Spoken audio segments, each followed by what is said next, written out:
बिस्मिल्लाहिर्रहमानिर्रहीम, अस्सलाम वालेकुम। आज हमारा जो टॉपिक है न्यूक्लियर फिजिक्स का चैप्टर नंबर 21 का वो है रेडिएशंस डिटेक्टर। उसका सेकंड पार्ट हम लोगों ने डिस्कस करना है। फर्स्ट तो हमने डिस्कस कर लिया था जिसमें हम लोगों ने उसकी डेफिनेशन देखी थी कि विल्सन क्लाउड चैम्बर होता क्या है। उसके बाद फिर हमने क्या देखा था, उसका प्रिंसिपल को डिस्कस किया था। और नंबर 3 फिर हमने इसकी कंस्ट्रक्शन देखी थी।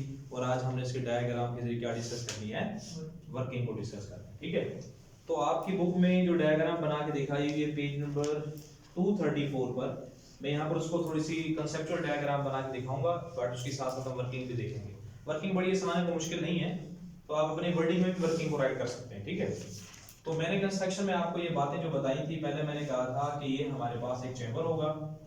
ठीक है जी, उस चैम्बर के साथ हम लोगों ने दो विंडोज को अटैच किया हुआ। एक विंडो जो हमारे पास होगी वो W1 होगी, और जो दूसरी विंडो होगी वो हमारे पास होगी W2। अब कंस्ट्रक्शन में तो बात बता दी थी, बट अब वर्किंग में भी मैं बता देता हूँ अगेन बात ये वाली कि हमारे पास जो विंडो है W1 और W2, इस दोनों का काम क्या है। W1 विंडो से हमारे पास से हम यूज करेंगे लाइट सोर्स। लाइट सोर्स का मतलब ये है कि यहां से हम लोग लाइट को फॉल कराएंगे। अच्छा, वो लाइट फॉल क्यों कराएंगे? क्योंकि यहां से जब हम रेडिएशन, ये जो हमने यहाँ पर कोई सोर्स रखा हुआ था जिसमें ये लेड का सोर्स ले लें, लेड ब्लॉक ले लें, उसके अंदर हमने कोई सोर्स ऐसा रखा हुआ है जो रेडियो एक्टिव एलिमेंट्स इसके अंदर प्लेस किया हुआ है। वहां से क्या निकलती हैं? रेडिएशंस निकलती हैं। वो रेडिएशंस इंटर होंगी हमारे पास W2 विंडो से। उसके बाद फिर मैंने आपको बात बताई थी कि हमारे पास यहाँ पर एक पिस्टन होगा जो कि मूवेबल पिस्टन है। उस मूवेबल पिस्टन के साथ ये एक रॉड अटैच है जो इसको अप और डाउन क्या कराएगा, मूव कराएगा। फिर आपकी बुक में यहाँ पर साइड पे एक और भी चीज बना के दिखाई हुई है, छोटा सा गैप बना के दिखाया हुआ है। ये गैप इसलिए है कि ताकि वैक्यूम के तौर पे यूज हो सके। यानी कि ये जो पिस्टन हमारे पास है, जब ये अपवर्ड या डाउनवर्ड मूव करेगा तो मूव करते हुए यहाँ पर जो एयर यहाँ पर एंटर हो जाएगी, उस एंटर को मूव करा सके हम कहां से, इस वैक्यूम के जरिए। क्लियर होगा पॉइंट वाला? अच्छा जी, उसके बाद हमारे पास यहाँ पर इसी के ऊपर ही ये जो हमारे पास पिस्टन है, एक ब्लैक फेल्ट पैड लगा हुआ नजर आ रहा होगा। ये ब्लैक फेल्ट पैड के ऊपर क्या कर देते हैं हम लोग, अल्कोहल के ड्रॉपलेट्स या अल्कोहल यहाँ पर डाल देते हैं। ये अल्कोहल क्यों डाली है ये मैं आपको बताता हूं कि पहले से जो एयर मौजूद होगी इसके अंदर, उस एयर को हम कहेंगे सैचुरेटेड एयर। सैचुरेटेड एयर, उसे हम कहेंगे सैचुरेटेड एयर। अब हम यहाँ पर जो अल्कोहल की ये ड्रॉपलेट्स आपको नजर आ रहे हैं, ये जो अल्कोहल हमने यहाँ पे ड्रॉप की है वो क्या होती है, वोलेटाइल होती है। वोलेटाइल किसे कहते हैं कि थोड़ा सा केमिस्ट्री में आप लोगों ने पढ़ा होगा कि थोड़ा सा अगर हम टेम्परेचर दें तो टेम्परेचर देने के बाद क्या हो जाती है, वो उड़ जाती है। समझ आएगी बात, उसके ड्रॉपलेट्स बनना शुरू हो जाते हैं। जैसे हमारा पेट्रोल हो गया, ये भी वोलेटाइल है, हमारे पास क्या है, सब्सटेंस है। इसमें जैसे ही ये ऊपर उड़ेंगे, इसके जो पार्टिकल्स हैं या मॉलिक्यूल्स हैं, जैसे ऊपर उड़ेंगे तो ऊपर उड़ते हुए ये पहले से मौजूद थी एयर, इसके साथ क्या हो जाएंगे, मिक्स हो जाएंगे। और मिक्स होने के बाद अब ये क्या बन जाएगी, सुपर सैचुरेटेड। क्या बन जाएगी, बोले हैं, सुपर सैचुरेटेड एयर बन जाएगी। और सुपर सैचुरेटेड एयर के बारे में आपको पहले ही बता चुका हूं कि सुपर सैचुरेटेड वो चीज होती है जो पहले से सैचुरेटेड तो हो लेकिन उसके अंदर और एबिलिटी भी हो सॉल्यूशंस की, यानी कि वो और चीज को भी क्या कर सके, अपने अंदर सॉल्व कर सके। That is known as a super saturated. अच्छा, ऊपर यहां पर लगा होगा कैमरा। उस कैमरे का काम क्या होगा, उस कैमरे का काम ये होगा कि यहाँ पर जो हमारे पास फॉगी जो पैटर्न बनेगा उसको क्या करेंगे, हम ऑब्जर्व करेंगे। और वो 3 तरह का होगा। कितने तरह का होगा, 3 तरह। क्लियर होगा पॉइंट ये वाला? अब हम जरा देखते हैं कि इसमें एक तो प्रोसेस हो रहा होता है एडियाबैटिक प्रोसेस। ये भी आप लोगों ने चैप्टर नंबर अपना 11 जो है इसमें आप लोग ये बात पढ़ चुके हैं। ये प्रोसेस में हो रहा होता है। इसके अलावा इसमें आयोनाइजेशन तो वैसे ही हो रही होती है, आयोनाइजेशन भी इसमें हो रही होती है। ठीक है जी। और उसके अलावा इसमें एक और प्रोसेस हो रहा होता है जिसे कहते हैं कंडेंसेशन। कंडेंसेशन भी इसमें हो रही होती है। तो हम देखते हैं कि एडियाबैटिक प्रोसेस के थ्रू ही कंडेंसेशन होगी, ये भी याद रखिएगा बात। एडियाबैटिक प्रोसेस के जरिए। अच्छा, इसमें एक और पॉइंट भी है, वो क्या है, सुपर सैचुरेटेड एयर वाला, सुपर सैचुरेटेड एयर वाला काम होगा। अब इसकी वर्किंग जरा हम देख लेते हैं कि इसकी वर्किंग होती किस तरह से। आपकी बुक में भी गिवन है बट वो प्रॉपर वे में नहीं दी हुई, तो हम लोगों ने इसको क्या करना है कि सबसे पहले ये करना है कि जैसे ही आप लोग देखें इधर सब लोग, जैसे ही पिस्टन को आप डाउनवर्ड मूव कराते हैं, और ये सडनली मूव कराना है, क्या मूव कराना है, बोले हैं सडनली क्या मूव कराना है। और जो सडनली जब किसी भी गैस को एक्सपेंड करेंगे या किसी भी गैस को हम कंप्रेस करेंगे, तो उस प्रोसेस का नेम क्या पढ़ा था फर्स्ट में, है ना यार, एडियाबैटिक प्रोसेस। क्या कहेंगे उसे हम। अब जैसे ही पिस्टन को आप डाउनवर्ड मूव कराएंगे ना, एडियाबैटिकली कराना है, तो पता क्या होगा कि गैस के जो हमारे पास मॉलिक्यूल्स हैं उसके ऊपर लगने वाला प्रेशर क्या हो जाएगा, डिक्रीज। क्या हो जाएगा, डिक्रीज। अच्छा, जब प्रेशर डिक्रीज हुआ है और उसके साथ फिर क्या हो जाएगा, वॉल्यूम इंक्रीज। वॉल्यूम क्या हो जाएगा, इंक्रीज। अच्छा, जब वॉल्यूम इंक्रीज होगा और तो फिर टेंपरेचर क्या हो जाएगा, ड्रॉप नहीं हो जाएगा। किसी भी चीज को जब आप सडनली एक्सपैंड करें या कंप्रेस करेंगे तो उसका टेंपरेचर में क्या हो जाता है, इफेक्ट पड़ जाता है। तो यहां पर क्या होगा, जैसे ही आप इसको पिस्टन को डाउनवर्ड मूव कराएंगे ना, तो क्या होगा कि यहां पर हमारे पास ये जो हमारे पास ड्रॉपलेट्स थे अल्कोहल के, ये किसके साथ जाके मिलेंगे, जो एयर के पार्टिकल्स थे उनके साथ मिलना स्टार्ट हो जाएंगे। क्लियर हो गया पॉइंट ये वाला, या नहीं हुआ? तो एयर क्या बन जाएगी, सुपर सैचुरेटेड। क्या बन जाएगी, सुपर सैचुरेटेड। समझ आ गई? ओके, उसके बाद फिर आपने क्या करना है, यहां से आपने क्या एंटर करनी है, रेडिएशंस। यहां से लाइट को क्या कर देना, आपने ऑन कर देना है। अच्छा, ये तीनों काम जो है ना एट अ टाइम करने हैं आप लोगों ने, कि यहां से इसको डाउनवर्ड भी मूव कराना है और यहां से ये रेज भी एंटर करनी है और यहां से लाइट भी क्या कर देनी है, ऑन कर देनी है। तो होगा क्या कि ये जो रेडिएशंस जब यहां से एंटर होंगी, तो ये रेडिएशंस एंटर होते हुए क्या पैदा करेंगी, आयोनाइजेशन नहीं कर देंगी। बोले भाई, आयोनाइजेशन नहीं कर देंगी। तो एडियाबैटिक प्रोसेस तो मैंने बता दिया आपको। उसके बाद फिर क्या क्या होता है, जैसे ही रेज एंटर होती हैं तो क्या हो जाता है, आयोनाइजेशन होना शुरू हो जाती है, यानी आयंस में कन्वर्ट। ये जो एयर के पार्टिकल्स हैं, जो एयर है, किस में कन्वर्ट हो जाएगी, आयंस में। और ये आप लोग प्रॉपर्टीज पीछे पढ़ चुके हैं कि जैसे ही रेडिएशंस एंटर होती हैं किसी भी मीडियम में, तो क्या जनरेट कर देती हैं, आयंस को जनरेट कर देती हैं। अल्फा पार्टिकल्स क्या करता है, सबसे ज्यादा आयंस जनरेट करता है, बीटा थोड़ा सा कम करता है, लेकिन गामा रेडिएशन क्या करती है, सबसे ज्यादा करती है। क्लियर होगा पॉइंट ये वाला? जवाब दिया करो यार, हुआ नहीं हुआ? अच्छा जी, अब होगा क्या हमारे पास कि ये जैसे आयोनाइजेशन जनरेट होगी, तो हमारे पास यहाँ पर जो एयर के वेपर्स होंगे वो पता क्या करेंगे, एयर्स के जो यहाँ पर क्या होंगे, वेपर्स। से सपोज दैट कि ये एयर से क्या है, वेपर्स है हमारे पास।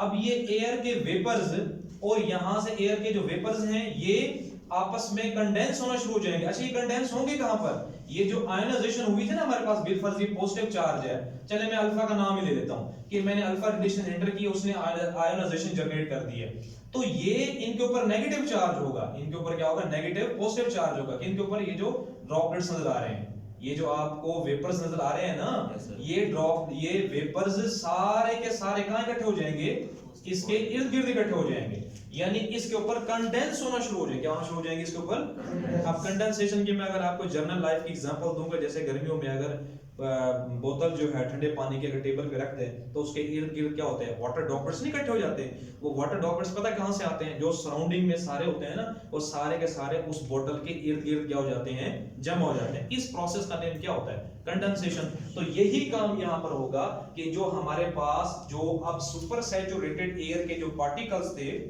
वो क्या, जो वेपर्स थे, वो जो आयंस बने थे उसके इर्द गिर्द क्या होना शुरू हो जाएंगे, इकट्ठे होना शुरू हो जाएंगे। अब जब ये इकट्ठे होना शुरू हो जाएंगे तो इस प्रोसेस का नेम क्या होता है, कंडेंसेशन। अच्छा, इस प्रोसेस में ये एक नहीं होते, बहुत सारे होते हैं। क्या होते हैं, बहुत सारे। अब ये जो इतने सारे जब शुरू इकट्ठा होना शुरू होंगे ना, तो पता क्या होगा, कुछ इस तरह से पैटर्न बनना शुरू हो जाएगा, इस तरह से, ये इस तरह से। अब इस तरह से आपको ट्रैक्स नजर आना शुरू हो जाएंगे।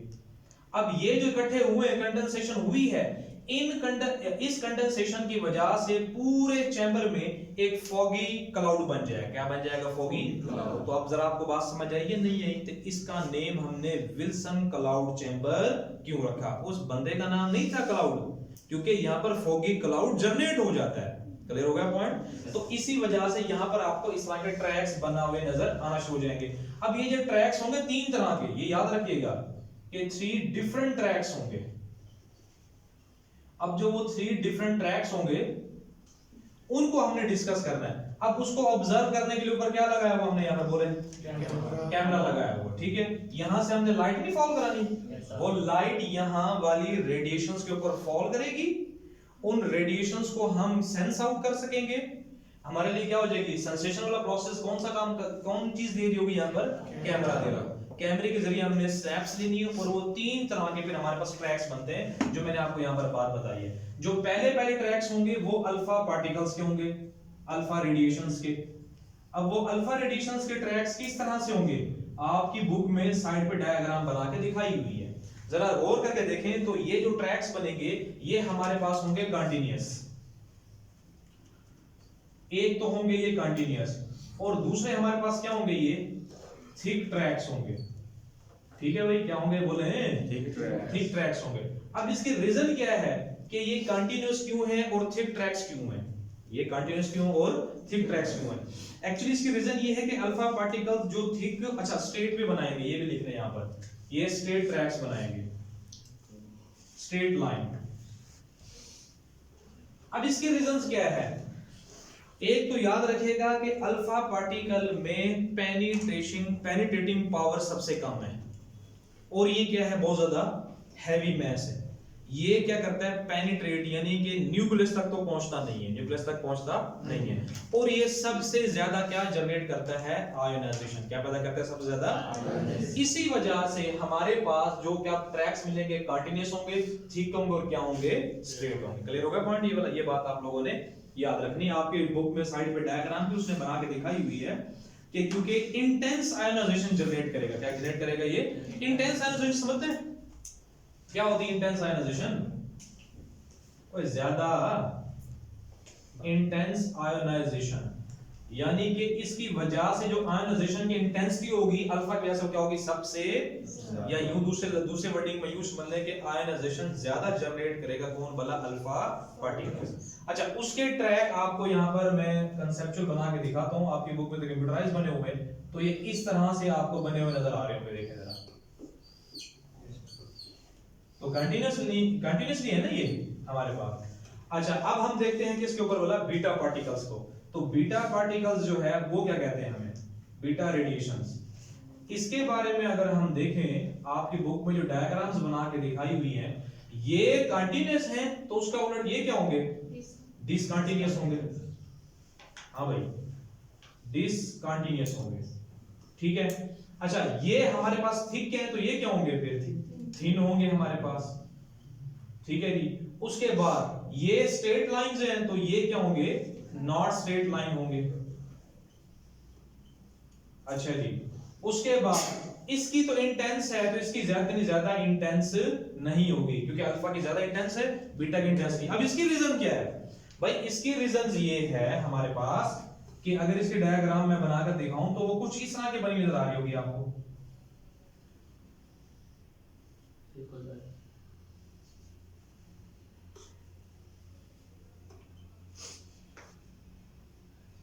ये कंटीन्यूअस नहीं है ना, देखें जरा, कंटीन्यूअस तो नहीं है हमारे पास। ये आयोनाइजेशन करता है ज्यादा, ये आयोनाइजेशन क्या करता है, कम। इसकी पेनिट्रेटिंग पावर क्या होती है, कम होती है। इसकी पेनिट्रेटिंग पावर क्या होती है, ज्यादा। इसकी स्पीड क्या होती है, कम। इसकी स्पीड क्या होती है, और ये आपकी बुक में टेबल दिया है, उसमें बताया भी, इसकी स्पीड होती है 10⁻⁷ मीटर पर सेकंड और इसकी होती है 10⁸ मीटर पर सेकंड। और आपको पता है कि ये आयोनाइजेशन करता है 10⁴ टाइम्स, ये करता है 10⁻² टाइम्स। इसी वजह से क्या है, इसमें थिकनेस ज्यादा है। मैंने आपको शायद पहले भी एक बात बताई थी कि सपोज कर लें कि हमारे पास नीडल है, कोई सुई है, वो किसी भी हार्ड बॉडी में कम एंटर होती है। क्या एंटर होती है, कम। और अंदर कोई ऐसी चीज मौजूद है कि उसे क्या कर देती है, टुकड़े टुकड़ों में कन्वर्ट कर देती है। अगर वो नीडल जो है उस बॉडी में या उस जो मटेरियल है उसमें एंटर ही कम हुई है, तो टूटेगी भी क्या, उसके चांसेस कम है ना। तो समझ लें कि अल्फा पार्टिकल वही नीडल है। लेकिन जो बीटा पार्टिकल्स है वो पेनिट्रेट क्या कर जाती है, ज्यादा। तो इसका मतलब क्या हो जाएगी, वो टूटेगी भी क्या, फिर। समझ आ रही है बात की या नहीं आ रही है, मैंने आपको जनरल एग्जांपल देके बात बताई है। इसमें पेनिट्रेटिंग पावर कम है, इसमें पेनिट्रेटिंग पावर क्या है, ज्यादा। अगर हम बात करते हैं किसकी भला, गामा रेडिएशंस की, तो यहां पर हमारे पास गामा रेडिएशंस में अगर गौर करके देखें तो वो कहता है कि नो डेफिनेट ट्रैक, इसके कोई डेफिनेट ट्रैक है ही नहीं हमारे पास। इसके हमारे पास क्या है, गामा रेडिएशंस के अगर हम देखें तो इसके हमारे पास डेफिनेट ट्रैक्स है ही नहीं। अब इसके जो हमारे पास ट्रैक्स हैं वो क्यों जो है हमारे पास डेफिनेट नहीं है, यानी यूं समझ लें कि जिस तरह से कोई किस तरफ जा रहा है, कोई किस तरफ जा रहा है, कोई किस तरफ जा रहा है, यानी किसी का कोई पता नहीं है हमें। ये आपकी बुक में बना के दिखाए हुए हैं कि ये किसी भी तरफ जा सकते हैं ये। अब डेफिनेट ट्रैक पता क्यों है इसके, डेफिनेट ट्रैक क्यों नहीं है इसके, इसकी सबसे बड़ी रीजन ये है कि इसकी पेनिट्रेशन पावर जो है ना, पेनिट्रेटिंग पावर जो है वो क्या है, सबसे ग्रेटर है, अल्फा से भी और बीटा से भी। समझ आ गई बात की नहीं आई? तो इसका मतलब ये नीडल अगर समझ लें, गामा वाली नीडल अगर ये बॉडी के अंदर ज्यादा इंटर हो जाएगी इस मटेरियल के अंदर तो ज्यादा नहीं टूट जाएगी, तो इसके भी ट्रैक हमारे पास डेफिनेट नहीं है इसकी। अच्छा, ये सबसे कम आयोनाइजेशन करती है, सबसे कम आयोनाइजेशन करती है। अच्छा, हमारे पास यहाँ पर एक दो पॉइंट्स और भी हैं, वो स्पेशल पॉइंट्स अगर आप याद रख लें माइंड में, कि हमारे पास जो length of the cloud tracks has been found proportional to the energy of the incident particles. हमें ये भी बताता है कि लेंथ ऑफ द जो क्लाउड ट्रैक है ना, वो किसको बताते हैं हमें, proportional to the energy of the incident particles. और उसके बाद जो length of the track shows the penetrating power and thickness shows the ionizing power of the incident particle. जो हमारे पास लेंथ ऑफ द ट्रैक है वो बताती है पेनिट्रेटिंग पावर को, याद रखिएगा बात ये वाली, ये पॉइंट्स याद रखने अपने पास माइंड में। जो हमारे पास लेंथ ऑफ ट्रैक्स हैं वो किसको बताते हैं, ठीक है, पहला पॉइंट। और दूसरा पॉइंट इसमें क्या माइंड में रखने वाली बात ये है कि जो थिकनेस है वो किसको बताती है, एक है थिकनेस और दूसरी है लेंथ।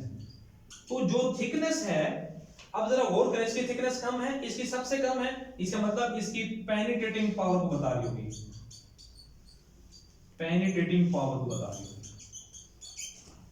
अभी क्लियर हुआ नहीं हुआ, बल्कि मैंने आपको ये मिस्टेक, हाँ गलत बता दिया, सॉरी।